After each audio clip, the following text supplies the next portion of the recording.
So first of all, I would like to thank you for inviting me here. It's a pleasure to be in Moscow to visit your university. I'm very happy to be here. So today, as you can see from the title of my talk, I'm going to be talking about generative AI. And in particular, I would like to discuss with you some ethical implication concerning its application in society. So this talk is non-technical, today is Friday, we don't really need heavy stuff. So we can just talk easily about some of the problems that arise from the application of this technology in society. So, right, without further ado, let me get into the main business of this talk. Now, before I start, let me say that this is meant to be a dialogue rather than a monologue.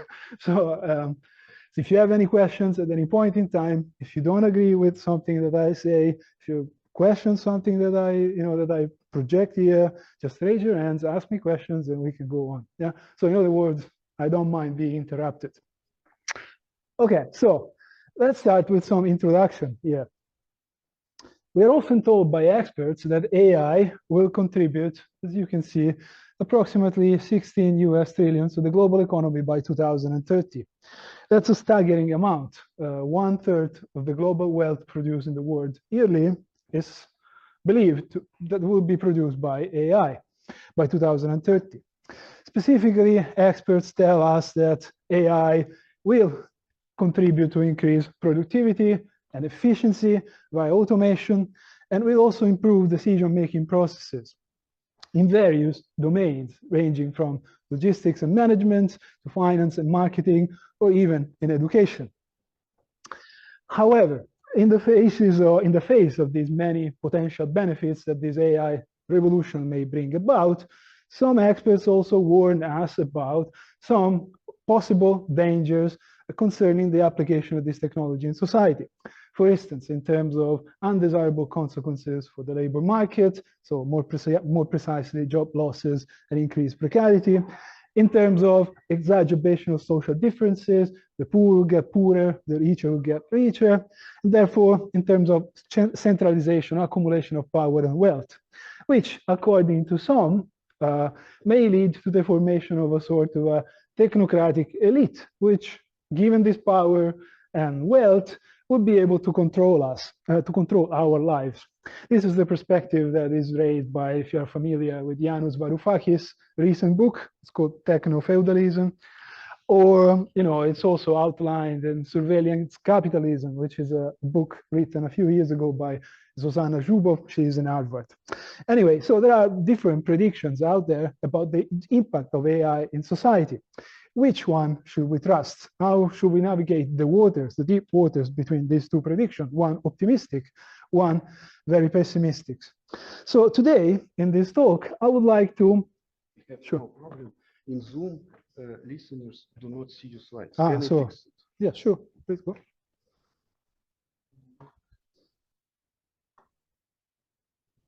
Yeah, I just...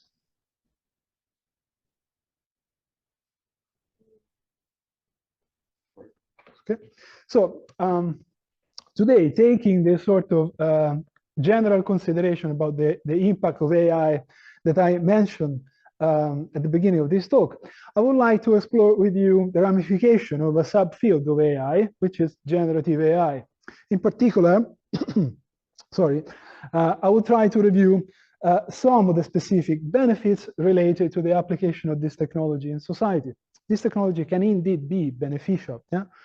But as it often happens, this technology can also bring about many problems. And so in this talk, I would like to discuss with you some of the dangers associated with the implementation of this technology. And so therefore discuss with you some sort of mechanisms, policy interventions that could be implemented in order to avoid, to mitigate the risks outlined in this previous part of the talk. And so I will discuss some mechanisms with you which involve politics, economics, which could be applied in order to safeguard our societies from the possible nefarious effect of this technology.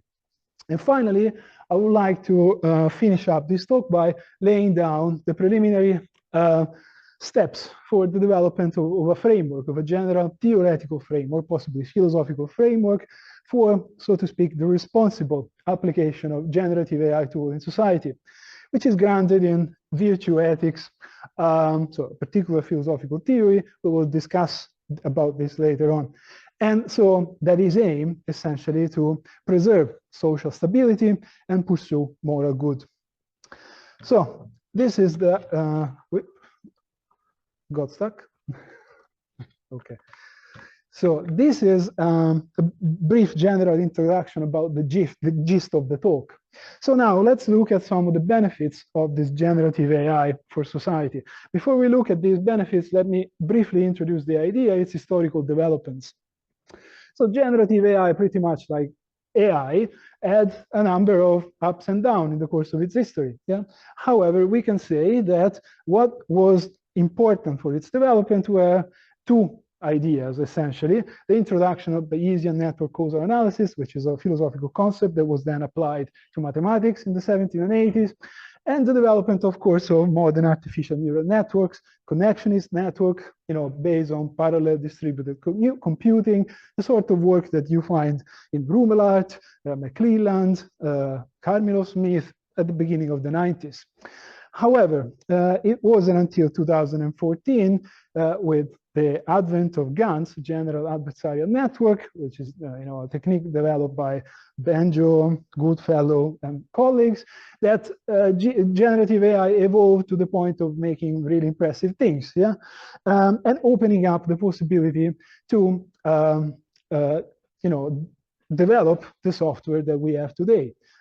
Software such as ChatGPT, GigaChat, the one that we have in China, Baidu, for instance, and so on, based on different techniques. We don't need to discuss them because it's too technical, but this is just an idea of what happened. So what are the benefits of this technology for society? Well, there are many.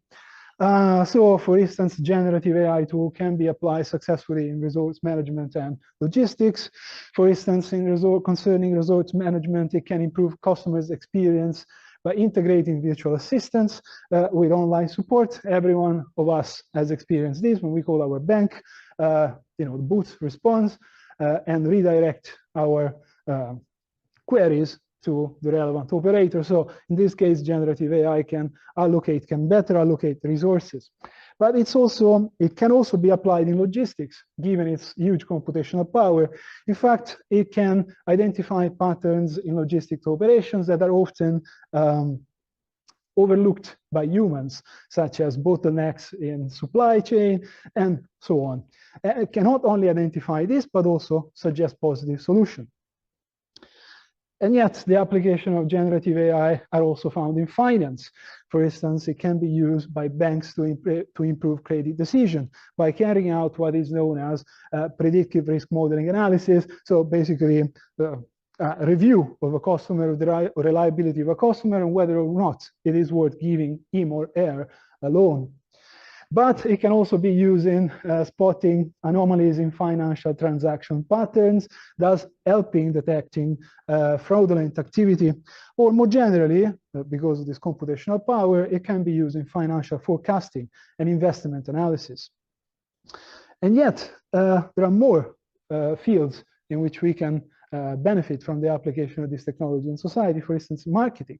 In marketing, generative AI tools can produce optimized messages for specific niche, so to increase the selling of a certain product, for instance. And on a similar basis, they can be used. Generative AI tools can also be used for more noble goals, so to say. For instance, for suggesting certain lifestyles, which you may want to be, like adopt the lifestyle that is sustainable. Therefore, you use this tool to advocate for sustainability, for instance. Or they can also help in education, for instance, by creating training courses on leadership, or as you know, students can benefit a lot from these tools in writing their essays. Yeah. So all in all, we can say that the list of benefits in which this technology can be of use for us, for our society, is also left to our imagination. There are endless opportunities. So the point with which I would like to conclude this first section of the talk is the following. Generative AI can make relations between industries smoother and more fluid, so they can facilitate economic and social development. So far, so good. However, as it often happens with these revolutions, there are also some downsides. So generative AI also promised to automate many of our jobs, especially some of those that we thought were uniquely performable by humans, so creative jobs. There is a nice study that was published last year in the US, which demonstrates that, well, says, demonstrate is a big word, but says that in the next 5 to 10 years, essentially many of those creative jobs that are listed in the slides, such as writer, journalism, web and financial analysts, web designers and financial analysts, will be replaced by the advent of these two. So this important observation, I think, should make us think about the prospect of the application of this technology in society, should make us reflect about its possible nefarious effects. Now, the intent, of course, is not to block technological development. We are not Luddites, but through reflection, we should achieve some principles for regulation that are oriented for the use of this technology for social harmony and, so to speak, moral good. Now, to return to the point, this is the overarching framework on which I would like to, get all to. But to return to the thesis about the impact of generative AI in society. When you talk about people, you often get two sorts of opinion. The first is those who uncritically embrace this revolution, who tell, in the past we have had many technological revolutions, the first, the second industrial revolution. The jobs that the technology destroyed were quickly, remade by the new technology. So we shouldn't really worry about this short-term job destruction, because new jobs will be created in the end. So this is one side of the debate. The other side, however, and I tend to subscribe to this view, says that, well, first of all, there seems to be a logical fallacy involved in this kind of reasoning, because you are projecting in the future what happened in the past. That's not necessarily, it does not necessarily follow. And second, there are important disanalogies between this kind of the revolution that we are enjoying now and previous technological revolutions. For instance, think about the first industrial revolution, when they invented the train or steam engine. But the steam engine did not replace to cool the individual. It only contributed to enhance production. The individual was still required to produce the goods that the train was transporting. Nowadays, with the advent of this revolution, we are not only producing, improving the life of people, we are replacing people with machine.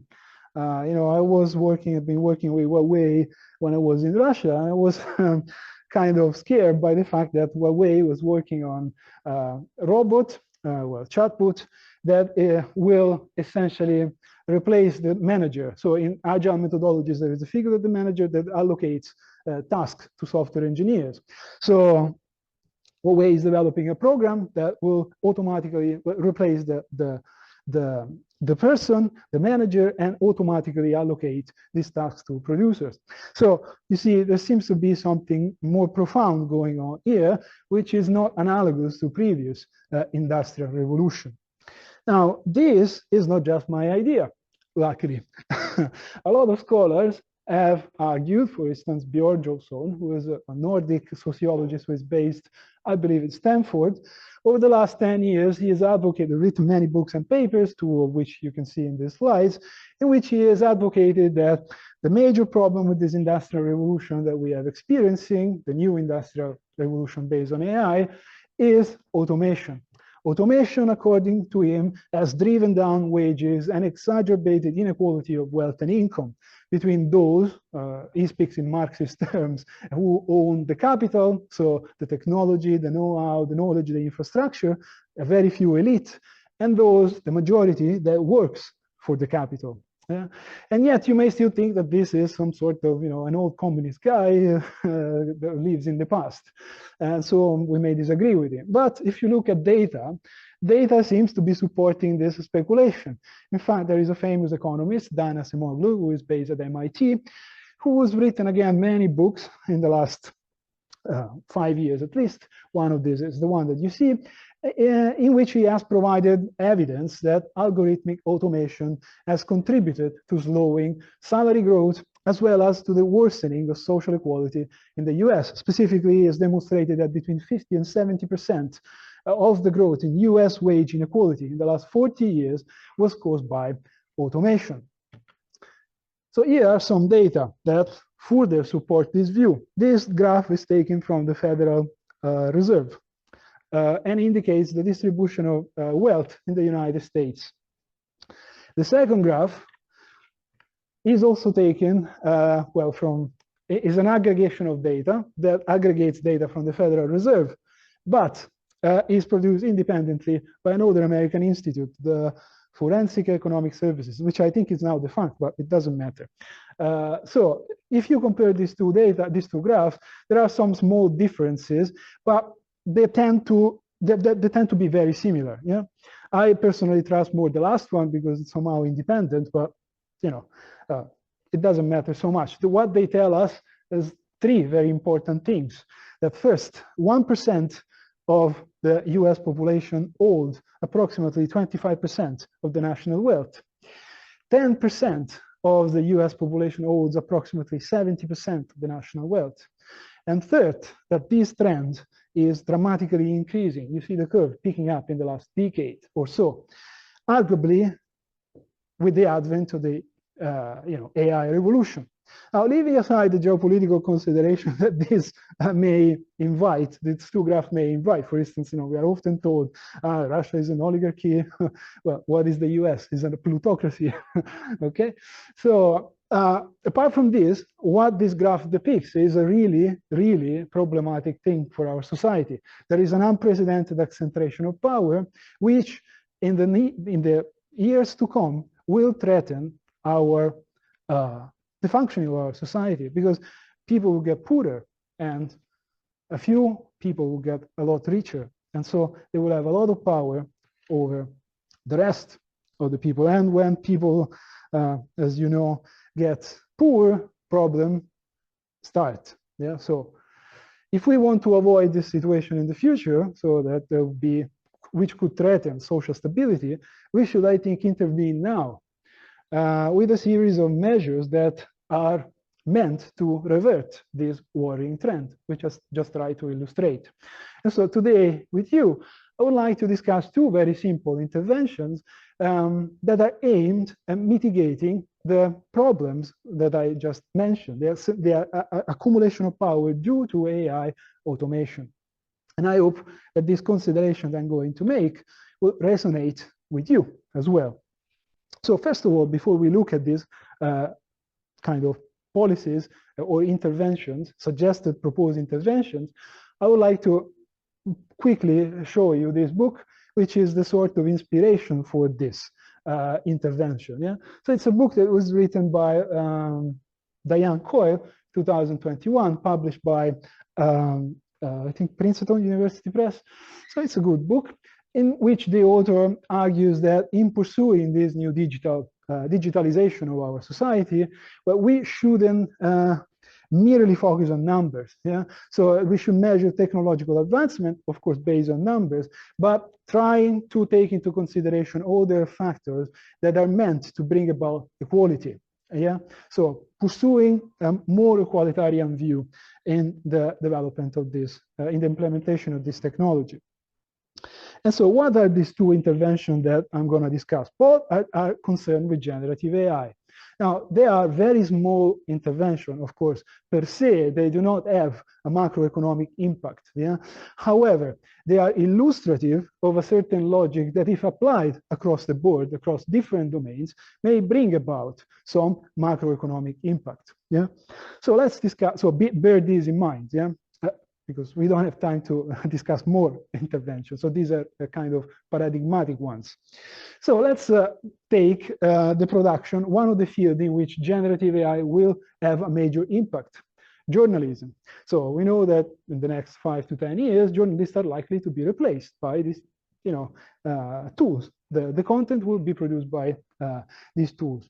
Now, in the field of journalism, there is a strong, very strong societal interest, that shouldn't be sacrificed for mere economic efficiency.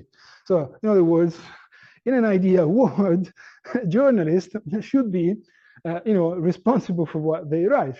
Right? We want customers to enjoy the most transparent, objective content possible. Yeah. So, in a sense, there is a need to protect consumers when they enjoy journalistic content.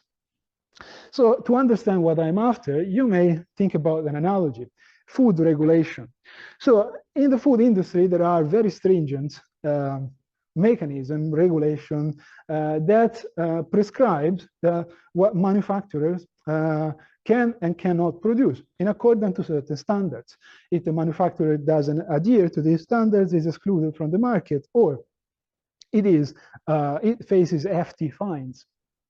To be sure, no one tells how to produce a particular product, say a cheese, but we all want that the cheese that is put on the market is safe to eat. So in the same way, the production of journalistic content will be automated by these tools, will be made much cheaper. Yeah. However, we should ensure that the content that are produced by this tool should be, safe to eat. Now, when I say safe to eat, this is of course a very delicate issue. There should be some sort of mechanism developed internationally to kind of regulate this. If you think about, so think about an example, the EU Service Act. I don't know if you read it recently. Any one of you has read it? No? So you read it. So what do you think about it? Is it a form of protecting the consumers or not?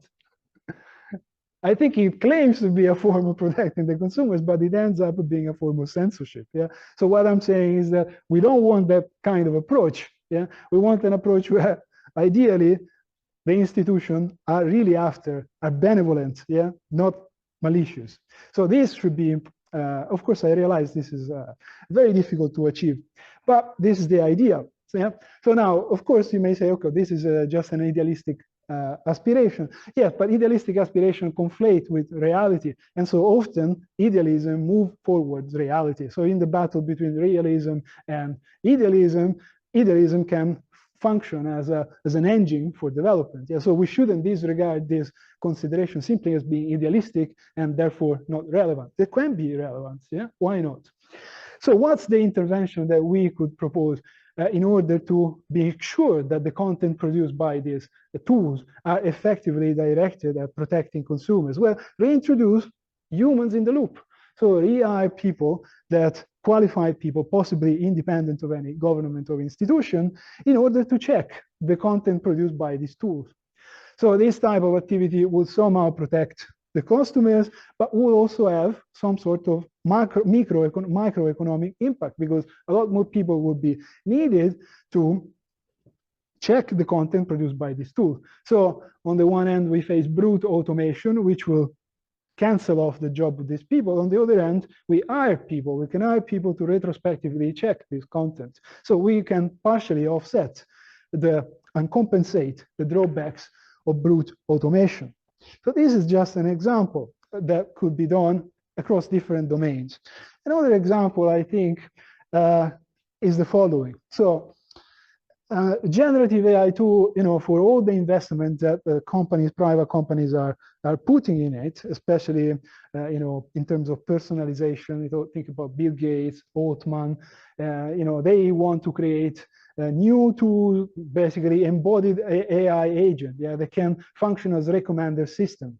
So, and therefore can give you insight about what product to buy at the most convenient time, for instance. So because of all this investment, we face the following scenario. We face the adoption of this technology for in daily life. And what this will mean, that this will mean that this technology will likely become the technology that all people will be using to make their decisions. So this is a very dangerous thing for a number of reasons. The first reason is that these tools are neither, are not neutral and they're not opaque. Yeah, so the information on which the algorithm on which they are trained are mathematically opaque, so they cannot be transparent, and they're not neutral because the information that they produce is always determined by the data set on which this model trained, and the data set is of course programmed by the owner of the infrastructure. Yeah, so for example, I'm not sure if you ever tried this to question ChatGPT. But you can try it, and you will see that there have been a lot of studies, for instance, that have demonstrated this point, that ChatGPT is not really neutral, despite what it claims. It's not really neutral, because it tends to favor democratic over Republican views. Now, I personally don't care about democratic or Republican views, but it's just a point. Yeah, so these tools are far from being neutral. And so, because they're far from being neutral, what we need is to encourage the development of some pluralism of view, but not for some crazy idea, vague idea of democracy, whatever it might mean. It doesn't mean anything, but for very tangible needs. For instance, on the international arena, it will help, avoiding the risk associated with homogenization related to one particular language. English, for instance, yeah, and this is why Russia, China, major power are developing their own large language model, GigaChat, how is it called in Chinese? Bernie, Ernst Bernie, whatever. So this is very important, but it's yet not enough, because how many tools can we create? There are not many superpower in the world that can create alternative generative AI tools. So another suggestion would be to try to maximize within the nation the production of different tools with different standpoints. So this will necessarily drive towards the production of more software. And so if you need more software, you would have to hire more engineers. And so this could be a way of promoting some sort of economic development. Now, naturally, you may object that in this process, companies who entered the market very early on will have a dominant position, and they would be reluctant to give up this dominant position. They will have the best engineer, they will have the best knowledge, they will have the more money, and so they are unlikely to allow this competition, national competition. So it is here that I believe that the government should enter the scene, and so kind of allocate public investments so as to foster the development of new companies that could take on these monopolies or oligopolies formed within the private market, by the private market. So in brief, what I'm after is the work of one famous economist. Her name was Elinor Ostrom. She was the first woman to get the Nobel Prize in economy. And she wrote this very nice book in the 90s, at a particularly troublesome time, where she tried to advocate for a decentralized system of governance, which would revolve around people, so in which people take control of the resources collectively, but this model was drawing from two of the models that were fighting at that particular time, so socialism and capitalism, and without ending up being neither of them. Yeah, so it's a sort of a neutral model which advocated for essentially the centralization, the governing of resources by the people more directly. Yeah. So what we could do perhaps is to take this model, replicate this model in AI governance. Yeah. And so a commons approach to AI would probably require governments or societies in more general to invest in public infrastructure and to develop mechanisms to support such a decentralized model of development that would be focused on value creation rather than on value extraction. So a model that would be very different from the one we have experienced in the last 10, 20 years, where the private which is based, of course, on US capitalism, where value extraction has taken priority over value creation. Yeah. So now, naturally, this is a very idealistic thing to advocate for, and it's unlikely to be received under current circumstances. So what we should do, I think, is to demand the development of a new regime for the regulation of AI in terms of governance, control, and ownership. And so here follows a series of suggestions that I think are reasonable, that should be implemented in order to revert the current trend that I tried to explain in the previous part of this talk, the accumulation of power in the hand of few people, of few companies. First, I think there is a need to develop antitrust laws that could be used to mitigate the power of these big high-tech companies. Of course, this is not only a point that applies to AI, it applies to large conglomerates, pharmaceutical companies, civil aviation companies, car manufacturers to some extent, but it's particularly relevant to AI, given the concentration of resources that AI is enjoying, and given the prospects in terms of impact that this this AI company will have on our economies in the future. So in brief, I think it is unacceptable that private companies can sit down with the prime minister of a president of a country. Maybe it doesn't happen with big subject countries such as Russia, China, and the US, but it certainly happened, I can guarantee you, with even with mid-sized European powers, even my own country. So I think this is unacceptable and should be changed. Another thing that should be done, I think, related to this is the nationalization of key technological infrastructure. So the idea, of course, is not to recreate some Soviet-style quinquennial plan, complete control of the government over society. I think we don't want that. I don't want that personally, but we do. So we want the market to flourish and thrive, but within certain very strict regulations. So the idea is that the government should intervene to supervise the markets with powerful ends, so as to avoid this concentration of power, accumulation of power. In other words, to allow a company to pursue a profit, but a profit which we may call moral somehow. Now you may hear say, okay, this is another communist idea or whatever. We know that the private does better than the public in managing resources. Well, I tend to disagree with this. The private does better than the public at the very beginning. When there is an initial output and the resources are privatized, then the consumers enjoys better deals. But then, as the market crystallizes, as everyone that has experienced it, take the train now in London, it will cost to go to just the outside of London 30 pounds. Yeah, this is due because the market has been privatized. Yeah. Another example, which may resonate with you, take military. So Russian military and US military are the two largest military in the world. Take, I don't know, nuclear submarines. So nuclear submarines, Russia fields the Boreas class. Boreas class is very advanced. It costs around 900 million each in US dollars. The next comparable thing that the US can field is the Virginia class. Virginia class costs 2.5 million each, and it's inferior in terms of armament, for instance. So they plan to procure a new class of submarine, which is called Columbia class, by 2030. This Columbia class will cost between 8 and 9 billion each. So that's a staggering 10 times more than Russia's Boreas class.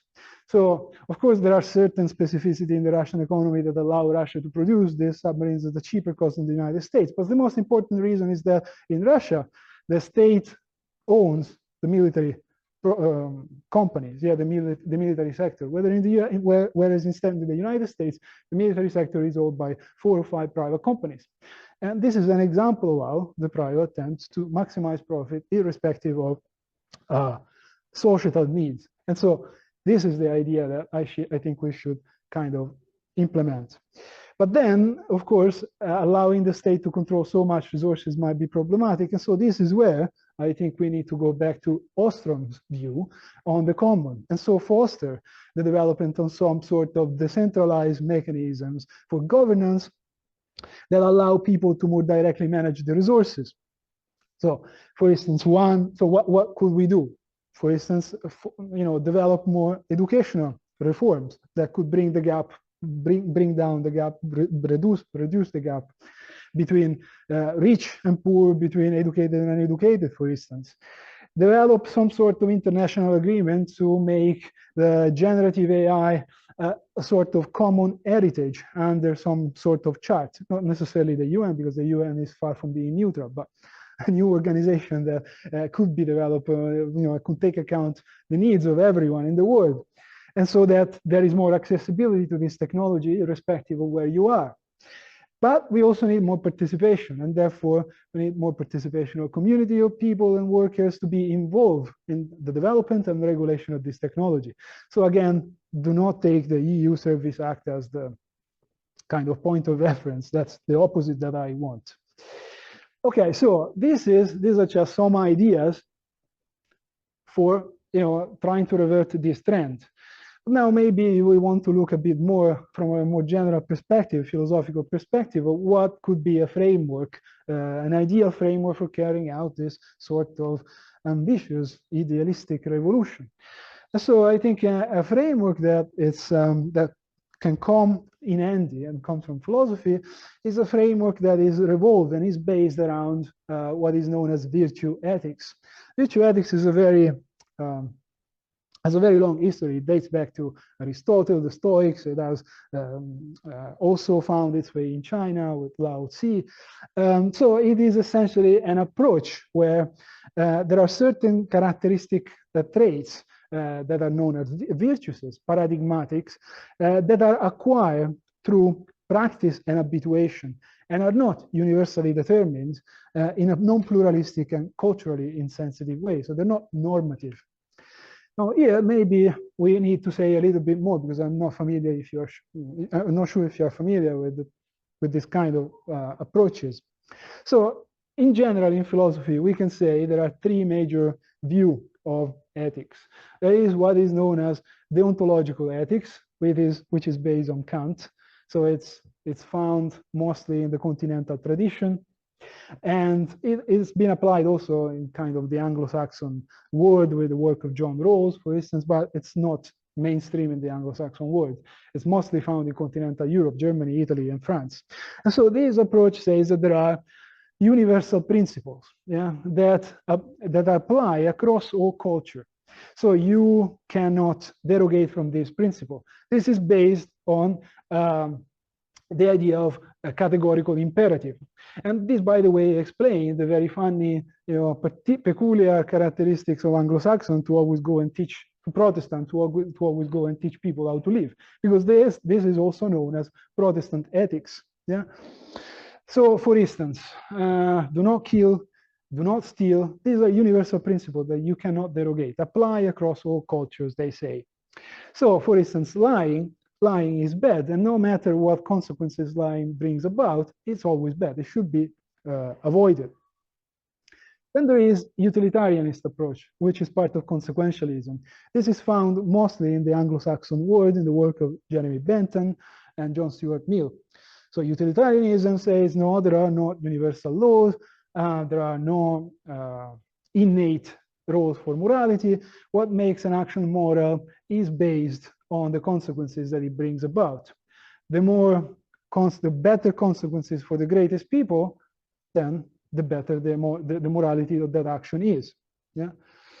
And finally, there is virtue ethics. Virtue ethics is somehow similar to deontological ethics in the sense that it postulates the existence of some paradigmatic virtues out there, but it doesn't believe that these virtues are phylogenetically inherited. Rather, it believes that they're ontologically learned. So they are contextually acquired through practice and compromise. Yeah.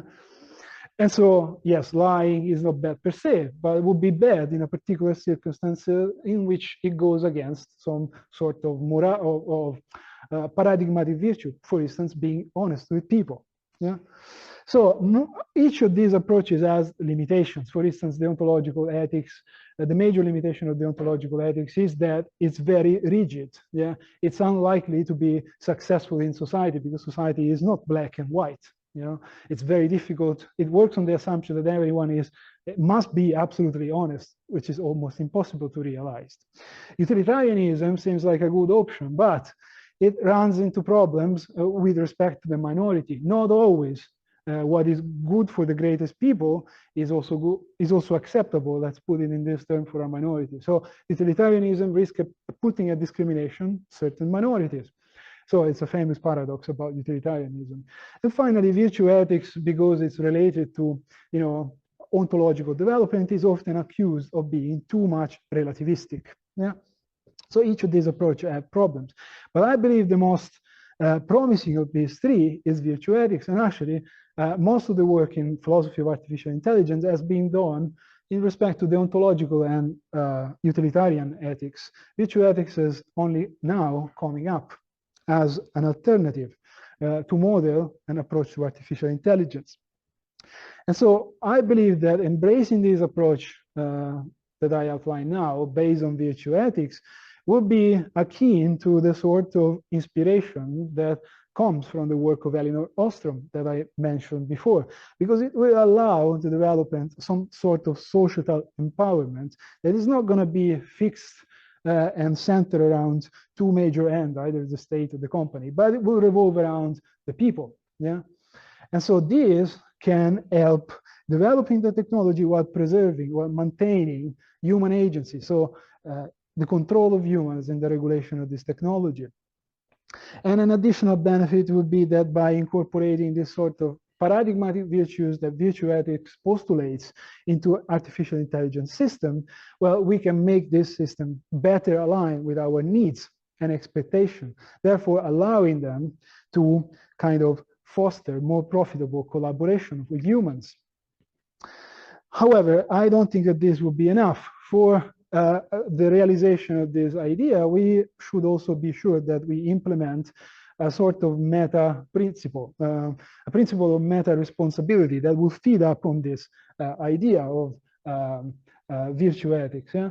And so this meta responsibility would be crucial to keep in check the actors by developing a distributed view, a distributed sense of what is good to do. Yeah. So basically, I believe these two requirements. One is the virtue ethics approach implemented on this notion of meta, complemented by this notion of meta responsibility, could help creating synergies between humans and AI systems that can bring about, first of all, responsibility on the usage of these tools, and second, guaranteeing some sort of morality in their usage. So, for instance, with respect to reduction of inequalities, or what I mentioned before as the pursuit of some sort of moral profit. And so this is what I wanted to, sorry, it doesn't go, tell you today. These are some of the references that I mentioned in the talk. You may check them if you like. And so with this, I'm going to stop here, and I hope it wasn't too long for a Friday night. So thank you.